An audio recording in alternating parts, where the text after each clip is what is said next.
Hey everybody, welcome to the 10 Laws podcast with East Forest. I'm East Forest. Thanks for joining me today. Today I have an episode with Sophia Rokhlin. Sophia is an author and speaker, a nonprofit organizer from New York City. She says on her website that she's engaged in botany and ecology, but she's bridging the worlds of indigenous ecological knowledge and Western science. She is the program coordinator at the Chaikuni Institute and currently directs the Sustainable Ayahuasca Cultivation Program at the Temple of the Way of Light, which is a traditional plant medicine retreat in the Amazon in Peru. And she also co-authored the book When Plants Dream, Ayahuasca, Amazonian Shamanism, and the Global Psychedelic Renaissance, which I believe Daniel Pinchbeck was the other co-author of that book. And she's a really cool woman, and does have this unique perspective on ayahuasca, both in its indigenous traditional use and the science behind it. And I really wanted to bring her on board to talk about that world, her world, and how this relates to our world and this ever-present change that we are in. So I'm sure you're really going to enjoy this conversation, and I'm very happy that Sophia could join us. If you haven't gotten a chance, I released 3 meditations, guided meditations on the streaming platforms like Spotify and Apple Music, Amazon, and all those things. They are meditations that I've released here on the podcast, but I remixed them and had them remastered by Taylor Dupree and put them into a 6-song little album called Still. And you can go see it now. And really, if you've already heard them, a great way to support is to share them. Share them with your friends and family or community on social media. And thanks to everyone who has done that. It's been awesome. And it's great to make something here by myself that I'm essentially speaking to myself, a kind of meditation, and then watch our shared human soul experience, see it mirrored in everyone else who's, walking their own walk. But we're all facing really similar feelings. And I know right now, I don't know about you, but the past week has felt like energy is up and a bit of a fire. And maybe that has something to do with this little pandemic we're in. But, we're changing seasons. And when you sense that, you're sensing a changing of time. And when time is shifting and we're moving through time, it creates pause in us where we're like, wait a minute, how do I match this up against expectations that perhaps I had about the last time this happened a year ago?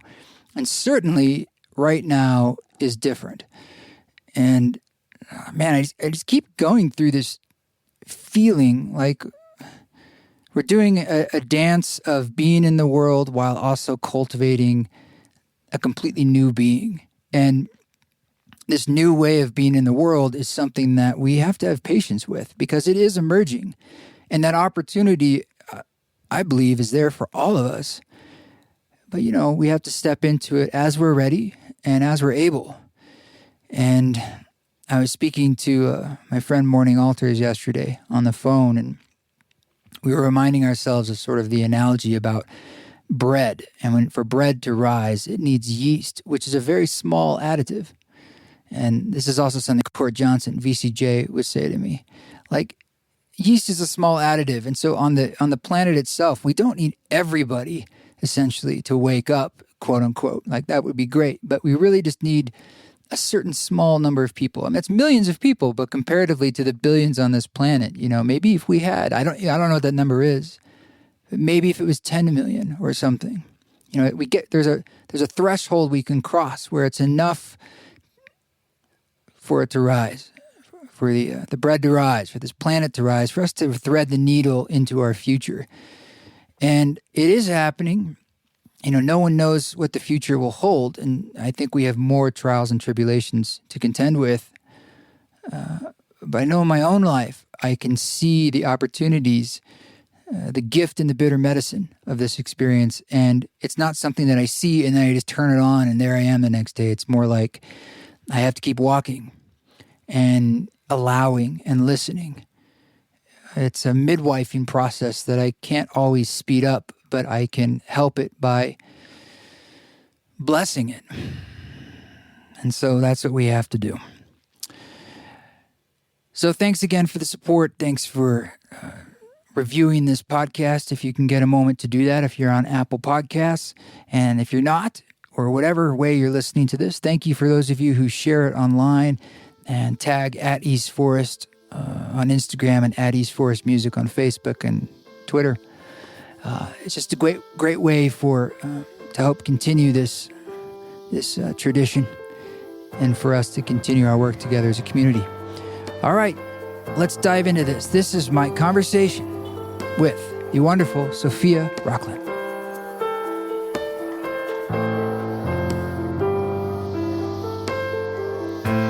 Thank you so much for joining us. I've seen your name bouncing around in some of the circles that we cross over in, and I was grateful that you're willing to come on and share a bit about your world. I know you recently completed a book with our friend Daniel Pinchbeck, right? This is true. Yeah. Yeah. I met Daniel here in this little town I'm in 10 years ago at a tiny conference, a reality sandwich conference, the first one they did in 2008. And I ended up essentially getting land here and still coming. Right on. But that's when that whole funny enough, his book, Breaking Open the Head, was one of the first sort of spiritual books that I read when I was first just sort of having my own head broke open. And in the back of it, it just had the website Reality Sandwich. And that led to me coming here, which led to me meeting so-and-so, yada, yada, yada. So, oh, wow. So it really is like a full elliptical movement for you. I owe him a little bit. I do. Yeah. I do. He's like a major connector in that way, that guy. He's in my life and in other people's lives, I've just seen he has this like tentacular kind of capacity to like connect people to different walks of life. Very cool. That's awesome. Yeah. So can you tell us just a little bit about yourself, speaking of connecting dots, and how you got from what I'm guessing was not growing up in any sort of shamanic traditions to where you are today, writing books with Daniel Pinchbeck and being an advocate and diving into the spaces that you're diving into? Sure. Yeah. Well, you are right on. I did not grow up with a shamanic background. I am a child of our modern metropolis, Babylon, born and raised in New York City, to two immigrant parents in Brooklyn, born and raised in Brooklyn. I was in Dumbo for 10 years. So I'm just curious. Oh, great. So I was, I'm in Brooklyn Heights. So Brooklyn Heights, right there. Streets. It's a very quaint, beautiful area there. Yeah. So yeah, you can tell it's not too much of like a neo-shamanic counterculture over there. Yeah. I mean, these days, who knows? But and then I guess my whole, there's so many different ways to like look at it. And when I look at my life retrospectively, it's like I create new narratives about how I became who I am. But I guess for today, I look at it like I felt very intensely a void or a vacuum of meaning, basically. Everywhere I looked, or everywhere I attempted, to find answers, I found nothing. I felt like I grew up in a vacuum of meaning. So, people would grow up, they would go to college, they get a job, internship, it seemed like a terrifyingly linear trajectory that I was on, all the while, as a young girl, noticing our like woeful disconnection from nature and just so clearly seeing like, oh boy, we are pedal to the metal, accelerating towards Lord knows what, but it doesn't look good on the other end of it. What was your connection to nature growing up in Brooklyn Heights? Did you guys get out a lot as a family, or? Not too much. I mean, I was lucky. My dad had a house in the country, actually in the Catskills, so I would spend my summers there. Okay. And the kind of like rural area. So I never considered myself like a nature child or anything, but I am an only child. So I've found that I was always looking for friendship and for company in all living beings. It's kind of like sort of healing my own sense of solitude with creating kinship with the animals and the plants and the mosses. I remember always having like a super magical relationship to the moss family. So, yeah, I definitely wouldn't have predicted I would be like a plant person, but it's what it is today. Wow. And then did you go to school? And where did the intersection of the psychedelic landscape come into your life? Because for me, my first experience was in college, actually in Poughkeepsie. And oh, cool. Right on. Yeah. And then I had my first breaking open of that head when I was 19. And thankfully, it was positive. But it was profound. And I didn't have any understanding of what had happened or what that state was. I had no elders. I had no tradition to lean on. I'd never even really... No one had spoken to that with any grace in my life ever. It was just sort of like the memes we all hear about psychedelic states being crazy or wacky or silly. But I was like, this was way beyond that. It was with psilocybin. Unlanguageably deep. Right. Yeah, right. Yeah. And it felt so important and powerful that I wanted others to experience it, like my parents and stuff. I was like, it felt like I was connecting to something that was original, and how that did we that all. Go? Did you evangelize them? Sure, you're in college, but over the years they've opened up more and more to it. But I'm sure I didn't know what I was talking about. Not that I know now, but when I was talking to Ram Dass, working on a record with him, he said that psilocybin started him on his spiritual path, and that's a pretty big statement. To say that experience, his first experience with psilocybin, he became Ram Dass. Like his entire life unfolded because of that. And it's what he's saying. So was there something like that for you? It was nothing like that for me. It was nothing like that for me. I had always felt very comfortable in altered states of consciousness. And by that, I mean like holding my breath for a really long time until I passed out. Or, I found myself always like gravitating towards these strange behaviors. And as a kid, I was drawn into acting. I realized that, I had this sensibility or this impulse to transform, right? Acting, in a sense, is a sort of shamanic act where you are communicating and conjuring and translating the ineffable, the eternal, to a temporal kind of audience and in a liminal space. So you're like, in between two worlds, really. So I was a child actor for a while, and then the industry like squashed me, as it does, and. But from there, I mean, the actual encounters with psychedelics were mostly with LSD when I was a young, like a teen, 15, 16, and they were fairly traumatic. Actually, I got the crap beat out of me by my best friend at the time on like, literally unknowable. Yeah. We were at some guy's house, and he had he was at his mom's house, and he had a whole dresser drawer full of unnameable, unknown substances. And he just dropped out like a whole dropper onto a sugar cube for me and my friend. We were like, who is this guy? What is? Yeah, I know. Who is this just guy? The kids. I think he was a That's kid. crazy. I think he was a kid too. And the whole world turned into an Escher painting, and we couldn't tell up from down. And she had a lot of trauma and fear, and she freaked out. And so I was probably on 1,000 micrograms, just getting the life punched out of me.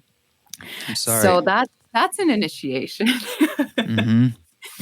Yeah. And to this day, actually, LSD itself isn't quite like, I feel like the morphogenetic field of it is a bit...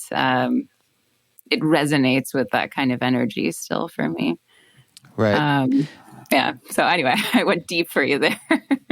So how did we get from those sort of really traumatic experiences, still in New York City as an adolescent, moving into where it really felt more like a life path?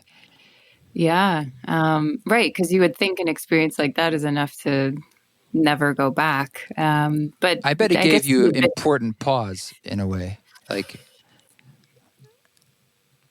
I think so. It's kind of like I don't know if you've heard the term mysterium tremendum, the great awe, the unspeakable awfulness of something. It's this like tremendously beautiful and terrifying thing. I think looking back, that's definitely what I had seen in those moments, even though they were marred in violence and fear. I saw that there was like tremendous light and mystery on the other side of that. And yeah, I mean, I guess really started working with entheogens, or the sort of plant teacher realms, started during Occupy Wall Street, when I had met a group of Native American elders there who were praying at a protest. And, as a younger person, you don't really think of those two things related, right? You think of protests as some sort of a violent, rageful act, and not something that's infused with intention and prayer and attention. And speaking with them and connecting with them, I learned pretty quickly that they had plants who were sort of the focal point of their traditions and their faith, and the umbilical cord that connected the present to the past. And from there, I realized that plants were, I had the feeling that plants were conduits to other states of perception and connection. And ultimately, it's always been connection for me, that I've been looking for connection to place, connection to people, connection to land. And so plants were sort of these intermediary vessels that were teachers and conduits to feeling whole. I see. Yeah. And ayahuasca itself, just to tie things back to Daniel, because this is also true. The first time I had heard about ayahuasca was in about 2007 or so. It was a Rolling Stone article about him. And it basically said, like, there's this thing called ayahuasca that's starting to go around circles in New York and around the world. And it was about him wearing an eye shade and a diaper and a bucket in a Brooklyn apartment. And I remember thinking to myself, like, that's the worst, like, endorsement or like the sale of like a product. Is like, I'm never doing that. And sure enough, a year or so later, someone's inviting me upstate to work with some Peruvian shamans, and it was a different story. It still involved, I didn't have a diaper, but I yeah, that's what I wanted to ask. I don't know if anybody does the diaper thing anymore, but I don't know if that was like a literary flair too that he added. I have a feeling there's a little sensationalism in that article. Yeah, for sure. Because I'm sure the writer hadn't maybe indulged. So they were just stunned by what was happening. But for myself, that was a powerful moment, the first experience with that. And it was a very seminal, like strong, kind of classic experience that was very, very eye-opening for me into that medicine. And psilocybin has been more of a teacher for myself over the years, and an ally as a creative person, and just in my life, whether or not I'm ingesting it much, which I don't. But it's been profound in my life. And it sounds like for you, did you do some shifts in your life where you started to dedicate more of your time, focus, and energy and professional energy into in service to the plants? Yeah, for sure. I mean, where did that come from, that decision? Well, yeah, it's a great question. I mean, I think for me, working with ayahuasca is kind of my keystone dude. It's like my go-to. The potion that I've, it's two plants. We talk about ayahuasca like it's one plant very often, but it's actually two. But generally ayahuasca, which is a very diverse tradition with many different ingredients and ways of, actually having a ceremony. That's kind of my go-to. And what happened for me was I went to the Ecuadorian Amazon on my 20th birthday. And I had gone because I had a connection through a friend of a friend of a friend. I remember having a little piece of a notebook torn off and at hotmail.com email written on it. And they were like, you got to contact this person. Looking back, I think it was kind of dumb, but I remember going into Barnes and Noble and sitting on the floor and looking at the travel guides and writing down the name of a travel lodge that I could tell my parents I was going to. I told them I went to like a butterfly resort or something. Where were you going? Well, I ended up going deep into the northeastern Ecuadorian Amazon, on the border of Colombia and Peru over there, in a region which is more famously known for its prostitution, alcoholism, and oil extraction. And today, palm oil extraction. So major, mega agricultural projects going on over there. But that region is home to over 100 distinct ethnic communities over there. They're mostly in Tucano-speaking peoples. And that region was devastated in 1964 and onwards by an oil spill, which was basically the fault of Chevron, which was then called Texaco. And so those communities have very beautiful and profound and deep traditions with what they call yahe, which is kind of like the northern version of ayahuasca. Different cosmovision, different preparation, but more or less the same idea. And so I went there kind of fancying myself like a young ethnobotanist or anthropologist. I wanted to go meet the people and see the land and understand things. And it was not like a comfortable situation whatsoever. People live in very small hamlets. It's a very, tricky drive. And yeah, I guess long story short, basically in the deepest hypnagogic, psychedelic states of my life, I felt myself transforming into oil.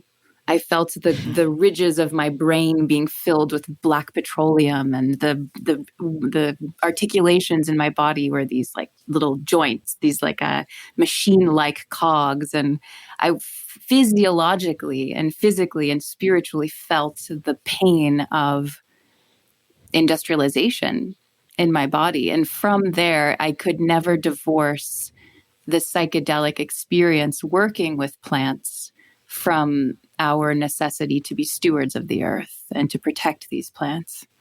And so that's pretty much how I've been walking my path from there on for the past 7 years. I've been in and out of the jungle and fundraising to support indigenous communities and supporting the traditions of their languages, continuing planting ayahuasca, which is becoming a bit of an issue, over cultivation, permaculture solutions and alternatives to slash and burn deforestation, and then working at an ayahuasca retreat center called the Temple of the Way of Light, which is the Shipibo traditional medicine center. So that's how the path has unfolded.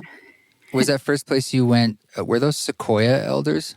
Yeah, exactly. Sequoia. Wow. Or they call themselves Secopai. Mm-hmm. Tintin. Yeah. Tintin. Do you know Tintin? Not personally, but without getting too much into it, they've worked with two of my friends. So the two times, or the one time that I know of that they came to the States was at my friend's place. And my other friend, in this neck of the woods, is gone taking groups down there. He's a big with that whole world, that group, with that crew. So yeah. I know also Rodrigo. And, you do. He actually made this ring. This is Rodrigo's work. Oh my gosh! Wow. So he's a brother. That's so funny. Yeah. Oh my goodness! So Rodrigo like shepherded me into this world with a big time. Can I tell you a Rodrigo story? If you want, go for it. It's not too long, but it's kind of comical. He was doing a cigarette dangling out of his mouth, right?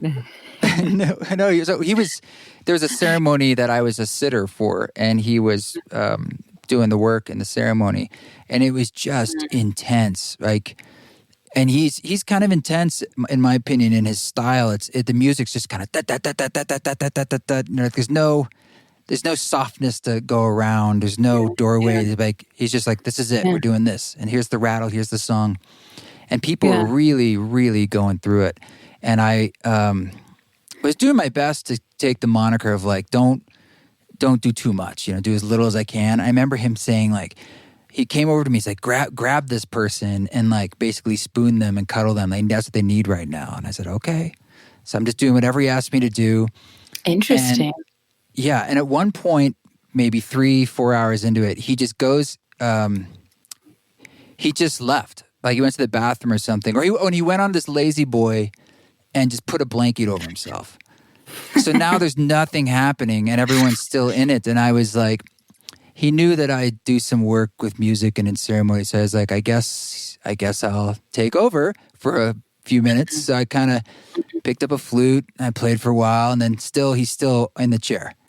So I'm like, okay. I picked up some gong and I did some gong work, and then he's still out. So it went on for a while. I basically just kept playing because I was like, I can't leave these people hanging.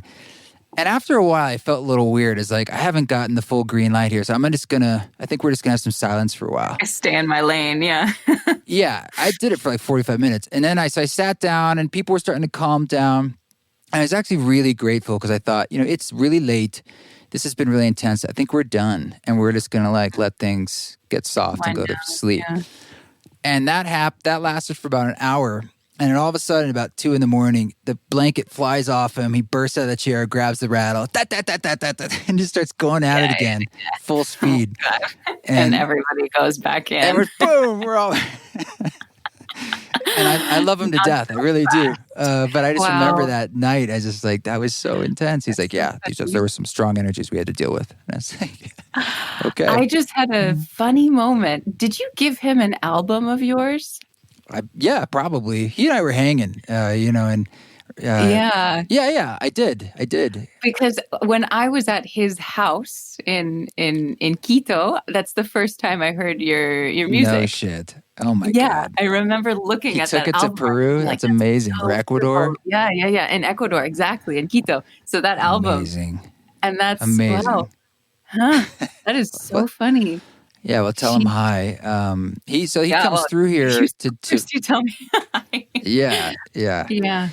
Well, amazing, because I know that tradition is like in hammocks and in sort of like a lodge with fires. Right. It's a little different, and you go all night. And is there a connection with them and deep in their lineage, do you know, and sort of off-planet life, sort of like alien visitation or UFO stuff, anything like that? Because I've heard people talk about that in the ceremonies. Yeah. They're like, dude, we were visiting. So what I like to do is kind of ground any of these like astral projections in some material chemical knowledge. So great. Love it.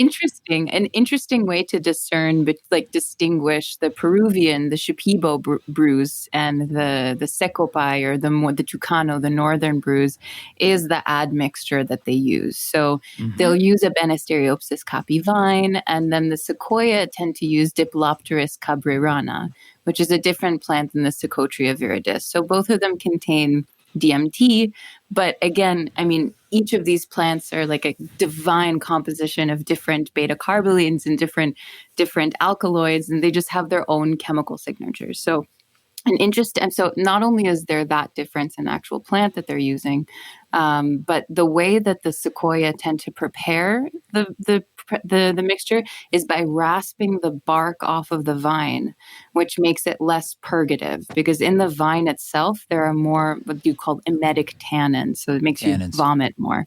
So the Sequoia brew, in theory, will have you vomit much less than a Shipibo brew. And in theory, if you are letting this brew, this DMT concoction, metabolize deeper and deeper and deeper into your system without actually purging it, you could be elevating higher and higher and higher and getting deeper and deeper and deeper into these realms. So we often see with like the Sequoia motifs and drawings, they are much more astral and cosmic versus the Shipibo, which are much more terrestrial and earthly. So having said that, I mean, I do know that the Sequoia themselves, they call them the Nanye Secopai, like the rainbow people, the Rainbow River people. And these are kind of like the entities that connect, that bridge their world and the celestial sphere. But absolutely, it's kind of like their cosmovision is situated in this sort of a it's like a super terrestrial plane. It sounds like you have some So it's intimation. A yes. No, that's fascinating. No, that's fascinating. I'm done riffing on that. But yeah, so it is interesting how the different actual botanical concoctions and combinations can have different journeys, can bring you on different spells. Well, I would assume they're mixing in other plants into the brew as well. Sometimes. I mean, I think that as far as I know, and again, I'm not an expert on sequoia medicine, I think they keep it pretty clean. They keep it pretty simple. Don't but you again, spend when the you first... Go into, you do a lot of purgative with tobacco or something for a couple days before, to start? With the sequoia? So no. As again, what I know is that they sometimes use yahe oko, which is like just a Banisteriopsis copy without the DMT, or vice versa. So they'll just prepare a kind of a watery, liquidy brew, really that is just meant to be a purgative without that strong kind of DMT punch. And usually, like any of these tobacco purges they typically should be done under the supervision of a professional, like a real, a healer who has done a lot of work with it. And it shouldn't, in my humble opinion, it shouldn't be done by novices. Like tobacco is a very powerful plant, and it really helps to have some experience dieting and fasting before dancing with the master on that one. Get your butt kicked. Yeah. What do you think about? In many cases, we've seen like the so-called ayahuasca deaths actually being tobacco deaths. So tell me more about that. From the toxicity of it, or are you talking about the power of the plant spiritually, or both? Well, maybe they're the same, right? It's like when you look at illness in this, let's say from the Shipibo perspective, because again, Shipibo are a population of about 35,000 people that live between Peru and Brazil, and they've kind of become like the celebrities of global ayahuasca. They're kind of their artwork, their Icaros, their singing, their ayahuasca culture has become like probably the most well-known globally. So for example, let's say you have a tumor or something. The tumor is the physical, the material manifestation of that illness. But preceding that is some sort of an energetic imbalance, right? It's like, illness certainly does manifest physically, but everything is underpinned by some sort of a relational impact. So everything in the Shipibo cosmovision is understood to be interconnectedness. They call it akinananti, which just means working together, the interconnectedness, the unity of everything. The Quechua people call it aini. And so illness is actually a relational thing. It's not like you have a bad thought and you get sick, but maybe someone else had a bad thought about you, or you walked under a cursed tree, or there was a dart that was thrown at you through this kind of astral realm. And so, yes, you can personally be sick, or let's say, yes, you can personally have toxicity from tobacco, but there's always going to be an explanation that is beyond just the pure chemical material representation of that illness. How much do you think there's a problem these days with the with the money coming in to ayahuasca? With the money, and with people needing to do their own work of protection as an element of ceremony. Certainly there's many people working with lots of integrity still, but there's some people who, there's lots of shamans who are drunk, whose integrity is a little spurious, and especially when there's a lot of outside foreign interest and money coming in. What do you think about that situation? How is this evolution of an influence of ayahuasca in the world has come with some natural problems? Yeah, for sure. You know who said this to me once? Rodrigo. He said, yin yang chow. It's kind of become like my motto, yin yang. So I think that, you can there is certainly darkness kind of eclipsing onto the lightness, but I also see that it's like a dynamic movement. In When Plants Dream, a lot of what I wanted to do was focus specifically on these kind of overlooked aspects of spiritual materialism and this like unique archetype of the pompous neo shaman who says you're only cool once you've been to an ayahuasca ceremony or whatever this kind of bizarre behavior is. Which is interesting because I think often when people are sort of doing this performative, shamanic, like authoritative dance, to me it indicates a sense of wanting to belong to something. And I think it does represent you do want to represent something deeper, and like you are connected to the astral bodies and the right. and nature, but like maybe there's a more delicate way to do it. But in terms of like what's actually happening in the jungle, so I work at a retreat center, and we see quite a lot of guests every year.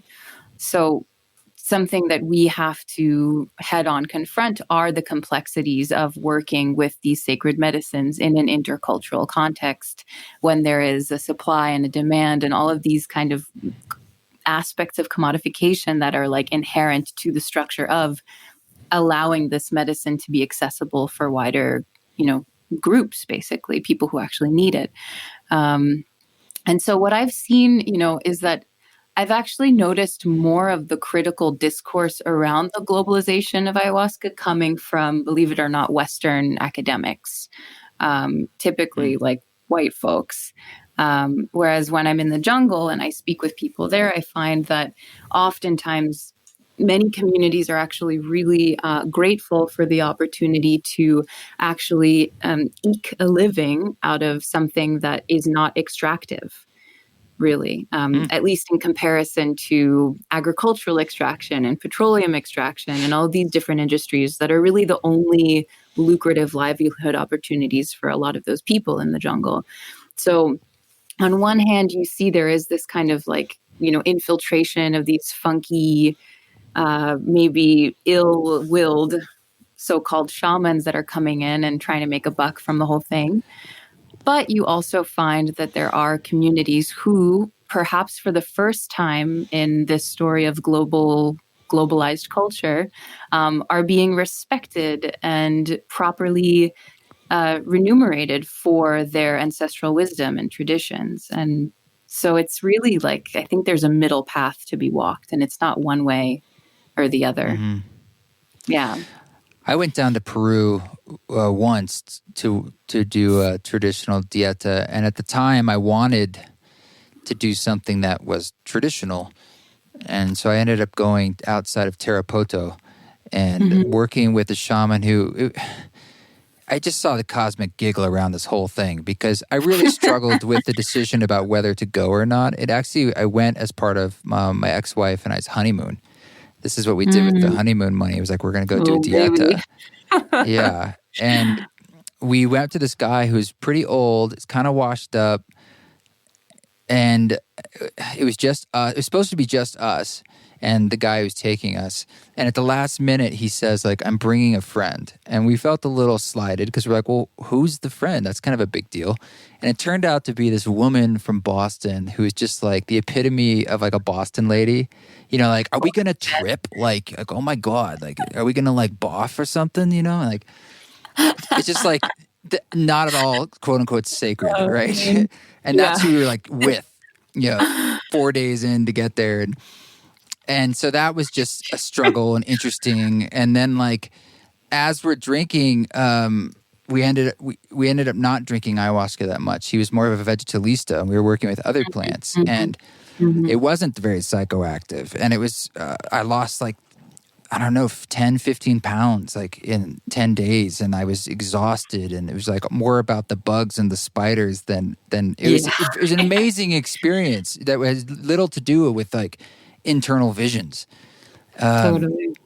And it was just felt like this big cosmic joke. It's like you thought it'd be this and that, and you struggled with all these different things, and that's all you're going to do is you're going to face these struggles. We ended up having a really amazing experience a couple weeks later in the Sacred Valley with San Pedro and Cucho down there, and that was just like beautiful. But I was just kind of struck by,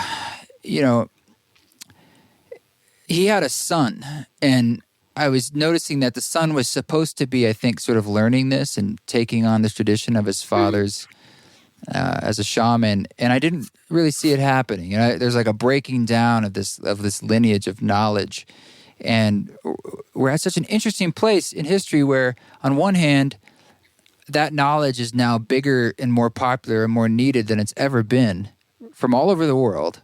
But on the other hand, it's breaking down where there's been a line of thousands of years, and now it's all of a sudden not. How does it translate into the next generation? What is its role for its relevancy as we're moving forward as a people on this world? Have you had any thoughts on that or insights in your own journeys? Yeah, big time. That's probably the biggest question we have today, because even though there is like a renaissance and a popularity of these substances, there is not like an equal effort to really ensure that those lineages continue within their rightful lineages, right? With the people who have the relationship to the land and speak those languages and have those codes. And whether or not you believe that shamanism is sort of like a blood bound kind of thing, like you need it to be passed on from one generation to another, or you can go to the jungle for 2.5 weeks and get a certificate and then be a shaman, right? That's another question. But I mean, what I've found is that there's this very funny pattern that's going on, and what I'm working on, and what a couple of other people I know are working on. There's one organization called the Shipibo Konibo Center, run by Matteo Norzi. And the organization that I work with, called the Chaikuni Institute, we're basically, putting a lot of attention into intercultural education. So that's really, for example, advocating for indigenous tongues to be spoken in formal academic settings, right? Or encouraging kids to still be proud of their lineages and of their ancestral knowledge. And even with the sequoia, for example, it's ultimately a lot of the kids just still want to chew bubble gum and collect Nikes, and that's just what Western civilization is pointing them towards, and it's the best way to make a living, make a dime.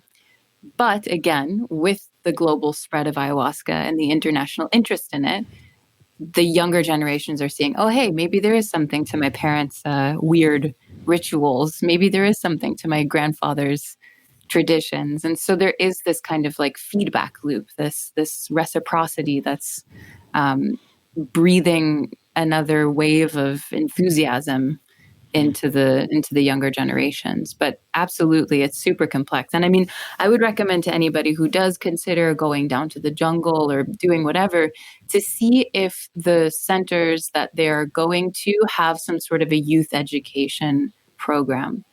I think that that's like absolutely a vital component to making sure that this work is continued, in the forest. Do you think it's problematic if people are taking that work out of the forest and around the world, like gringo shamans and so forth? I've met plenty of people who you might think like, oh, what's going on here? But then you learn they went down for like 15 years and they really did it. Yeah. I you know what? I used to have a bit more of like an orthodox perspective, because when you see really how some of the elders do it in the jungle, you are like, holy smokes, everything else is not even close. But having said that, I have also met people who have really put in the work and who just kind of get it, and who have also, been 15 years in the forest. So I think it's about putting in the work and having the right intention, and ultimately like having people to teach you. I think that anybody really can, as long as you have teachers, because the thing is that the issue comes when people become self-taught, but they don't have anybody a little bit older and a little bit wiser to feed them feedback, honestly, which is when you start to get the grandiose ego and the distorted intentions, and you need somebody to kind of guide you in this, and that's how this stuff works. So I don't think it matters so much the color of your skin as the intention, and really making sure that you have a structure, a learning structure, and maybe an adopted lineage to actually help you. I would agree. Mature in it, and in a good way. Does that make sense? Yeah, I totally understand that. Because you can't learn it on your own in that way. I mean, you can intuitively get these things, but you need feedback. You need to get your ass kicked if you're not doing a good job, right? Like, it's just kind of how it works. Well, and why do you think, stepping back from it all, it's rising in its popularity and use now in the last few decades? Well, I'm sure you have a couple of interesting thoughts on that. We're here to talk to you. Yeah. Well, it's not an easy experience, right? And one thing that's also really interesting about ayahuasca in particular is that it's almost always inside the container of a ceremony, which makes it pretty singular. You look at mushrooms, for instance, psilocybin. It's just about the opposite. Almost everyone's done it outside the container of a ceremony, and very few people have really sat with it in that way. So why is it that ayahuasca has stayed lockstep with this tradition of the thing that seems to make it work so well? The ceremony is, I think, what it is. That is the medicine. That along with the song, the music, the Icaros, and they say that too. But nonetheless, it doesn't necessarily explain why it's come out of the jungle into something that's a very difficult experience, yet rewarding at times around the world. Yeah.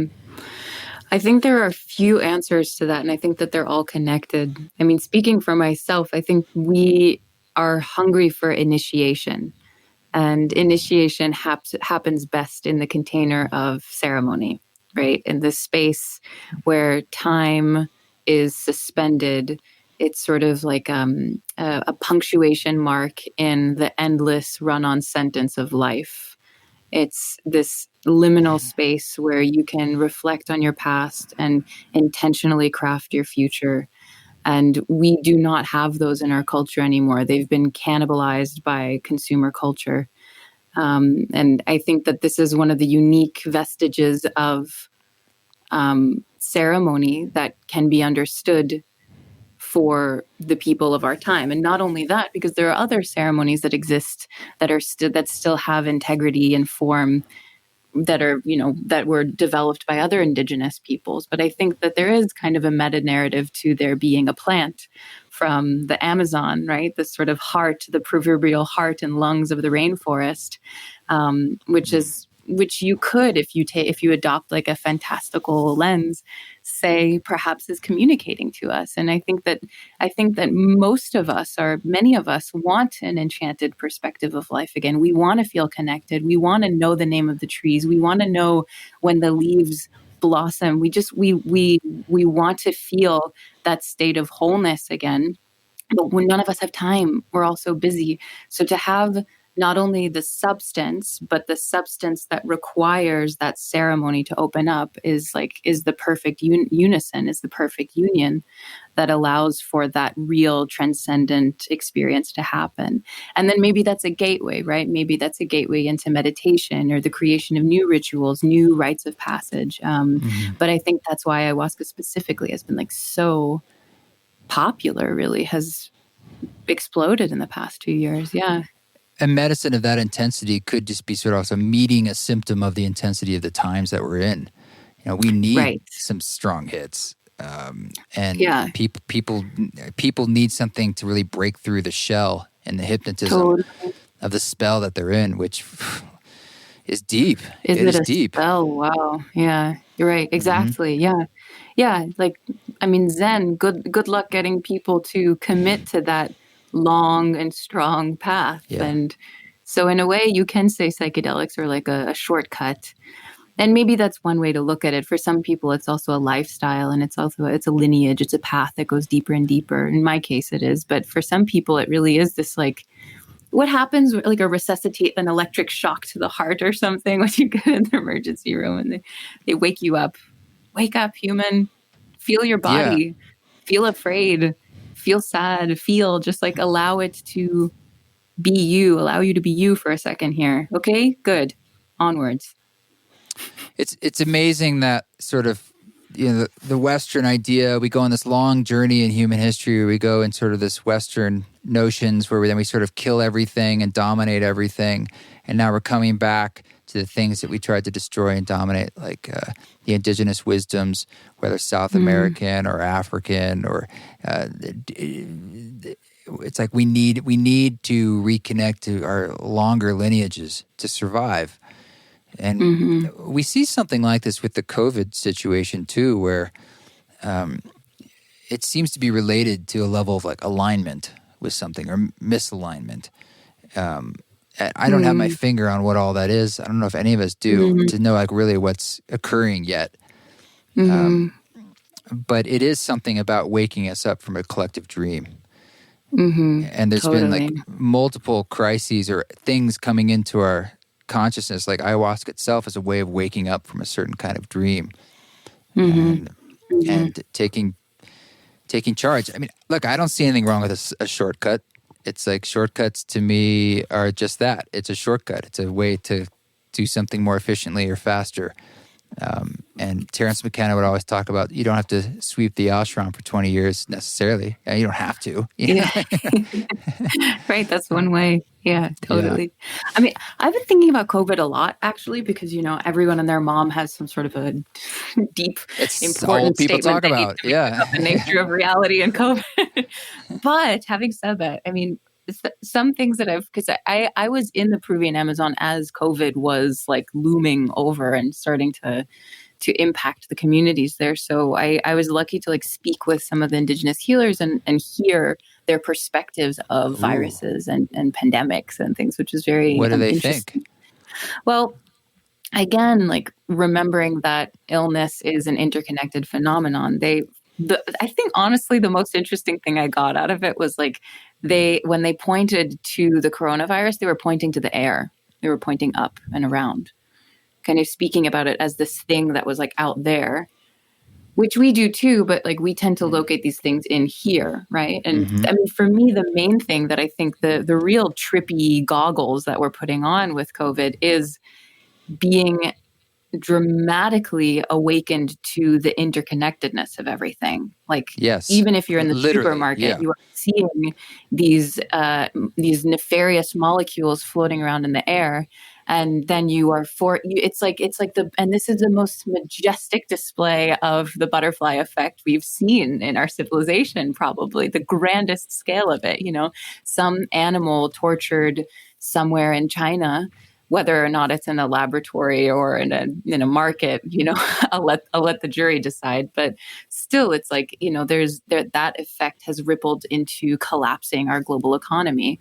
And I think just those hard material facts are enough to make us go, oh, damn, like we are really mortal. We are really, really connected. And I think that that's not something that we felt for a long time. It's certainly our politics and our rhetoric and just the way that we in mainstream culture talk. We don't acknowledge that. So now we have to.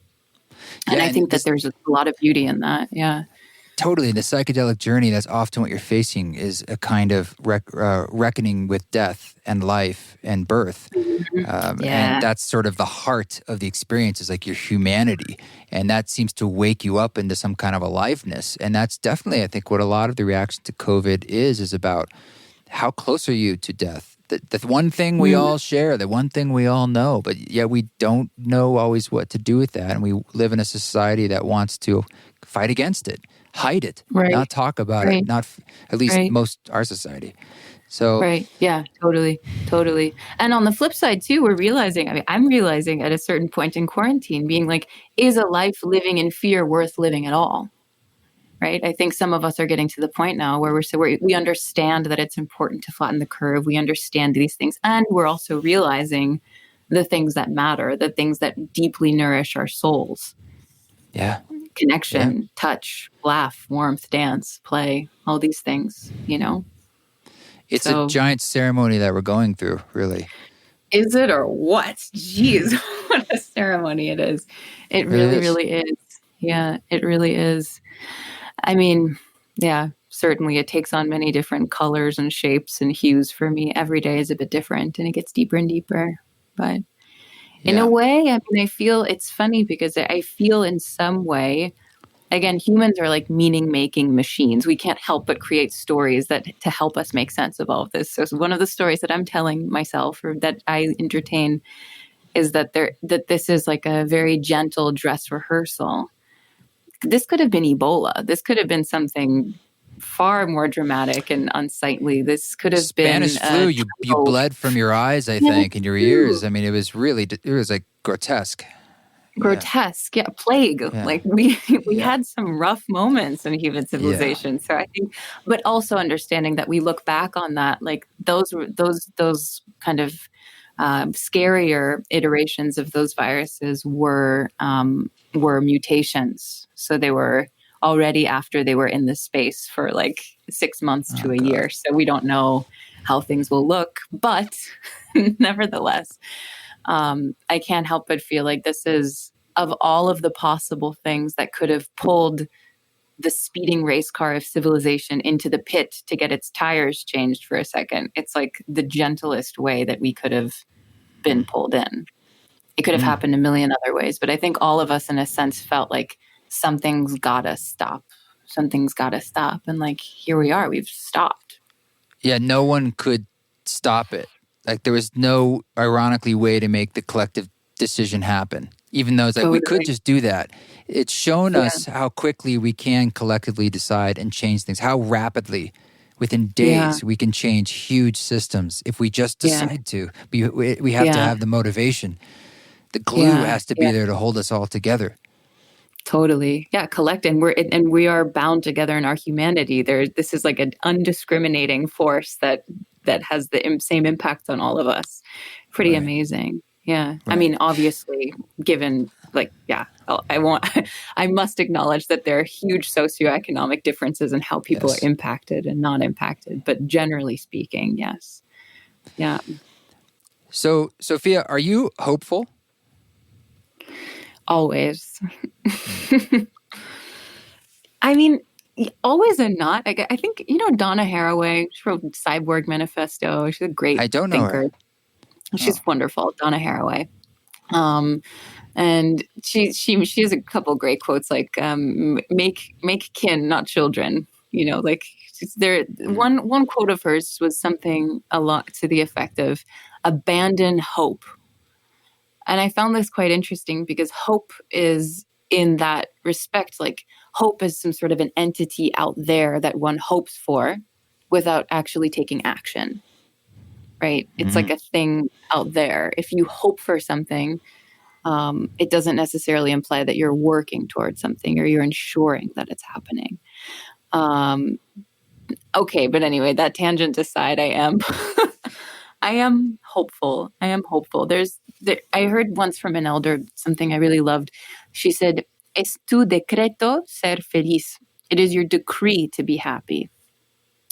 And I found that very moving and very profound, in that if we have the resources and the capacity and the ability to be happy, then it is our decree to be happy. Because if we're not happy, who will be happy? And I think that obviously, without bypassing the reality of sadness and grief and depression and all of these things that move through us, it's like if we can be happy, we must be happy. And so I'm hopeful that, that spirit of happiness and joy can be found in whatever circumstances we find ourselves in. But you can check in with me in a few months. Do you think it's a choice, happiness, or do you think it's a more circumstance? It's mixed, again, yin yang. But I do find myself in many, many moments of the day really stopping and saying, hey, whoa, are you like in this situation? Is this situation of your making, or is it real? And often kind of like pulling apart this material reality and like this kind of the monkey in the cage story that's going on. I can clearly see that that happiness can very much be created. Obviously, recognizing Maslow's hierarchy of needs, knowing that we have basic needs that need to be met. When those needs are met, then yes, I think it's very much a question of will. I love that. Well, Sophia Rokhlin, thank you very much for taking some time with us. It's great to get to meet you and connect, continue to let those connections connect. Seems like we had a few already. Yeah, let's see where it takes us next. I love this orbiting movement we're in. It's so cool. It was a pleasure to be here. Thank you so much, Sophia, for joining us. It was an honor and a pleasure. You know, when we scheduled this, she was down in Peru, and it was before COVID, and it was kind of hard to know when we could get a chance to talk. And then COVID happened, and she had to come back, and so I'm glad we could make it happen. And I was in Boulder, and long story short, thanks, Sophia, for your patience, and I'm looking forward to chatting again. This track you're hearing in the background is called Carry Water, and it is from the album Orbits. Thanks again for reviewing the podcast. Give it 5 stars if you get a moment. That does just take seconds, and you can do it more than once. You can also leave a written comment more than once, and it makes a big difference for my morale and also for other people who have a lot of options out there and might give them that little inkling they need to say, hey, I'll check out what this podcast is all about. And that's all we have to do. The rest is up to the universe, and maybe they'll hear what they need to hear. Either way, you keep walking your walk. Don't take any shit, folks. But if you do it with grace.